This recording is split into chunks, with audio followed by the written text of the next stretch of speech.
Warm greetings to one and all. Welcome to part one of American Heroes, the Montana Freemen. Today, very few people know much about the Montana Freemen, and for those who may have heard something about them, they only know the story as it has been filtered by the establishment media. The official story, articles which parrot the same thing, populate the internet. Most people only know what they've been told. Do your own internet research, and what you're going to see, you're going to find headlines and articles using terms like armed and dangerous, white supremacists, militia, domestic terrorists. There have been books written about the Montana Freemen. Now, Russ was serving a 20-year sentence emanating from the standoff. Now, that would have been over by now, and he'd be out. Except he was searching for truth. And all he could find, all he ever uncovered, was fraud, corruption, and abuse. The government took offense to his efforts and paperwork, sending out notices, trying to achieve justice, trying to correct the wrongs that were being committed. And they tacked on another 20 plus years on top of the 20 years he was already serving. He's a classic case of one who never hurt anyone, a kind spirit, a God-fearing, peace-loving patriot who is living out what amounts to be a life sentence in prison for seeking the truth, which the government deemed to be a threat. Till now, the best account of the story so far has been Pat Shannon's book, The Montana Freemen, The Untold Story of Government Suppression and Media Cover-Up. And I recommend the book if you want to learn more, get into some details. It's a great book. It gets into a lot of aspects that you won't see anywhere else. In fact, I'm going to read to you just an excerpt from Pat's book as a way of introduction. Okay? So we'll cut right into a middle of a paragraph here, and he says, "We wonder how Dan Rather can justify calling them a hate group, when after years of confrontation, there is yet to be a bloody nose or a black eye. On what grounds can Ted Koppel call them racist hustlers? Why is this a criminal matter instead of a civil one?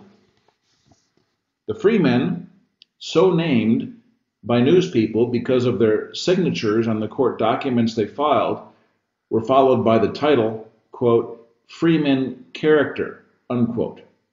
That's Freeman character. And they began to sequester themselves on the Ralph Clark Ranch in the fall of 1995. This was in Jordan. This fear was provoked by the arrest and incarceration of rancher Bill Stanton, one of their own.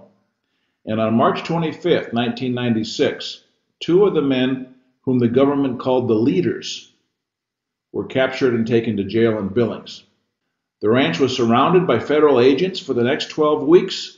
The public learned little of what the group was really all about, but read and saw numerous degrading and demonizing newspaper and television reports about the individually questionable character and moral turpitude of these people. When it came to the issues at hand, we heard only that these people were criminals who had written bad checks, threatened judges, and filed illegal liens on various elected and appointed officials in various branches of government. Ear-tickling buzzwords such as white supremacist or separatist or extremist or radical, racist, anti-Semitic, militia member, anti-government, hate group paint vivid negative pictures for the reader. Inaccurate as these may be and often are, the mass media succeeded with this deceptive practice, at least for a while, in Ruby Ridge, Waco, Oklahoma City, and then started working again in the same modus operandi in Montana. The rest of the world really doesn't understand what's going on and why, but it's easy to assume that these must be some very bad and dangerous characters to command this much manpower against them. More than 600 agents of the FBI were on the scene for 2 weeks or longer during the 81 days. The Freemen have been labeled and libeled. But just exactly for what do they stand? Did the federal government abuse their rights? What are their beliefs? And just what provoked this unusual sensation and situation that has now landed them all in jail? Is the Freemen's side of the story so complicated that reporters cannot understand enough of it to even attempt to cover it? Or has there been a blackout? American heroes, the Montana Freemen. People have asked, well, why do you consider them heroes? It should be obvious. These were men who stood up to tyranny and corruption and would have none of it.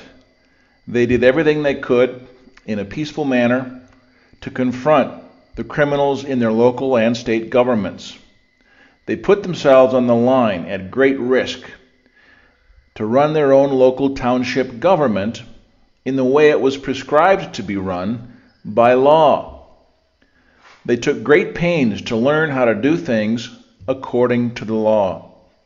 And when they started achieving success, the criminals in positions of power ratcheted up the stakes, and just like the mafia going after its competition, they brought out all the guns and the might and the power of government with unlimited funding to put them down. No trick was too dirty, and no act was too unlawful. Tyrants always feel that the end justifies the means.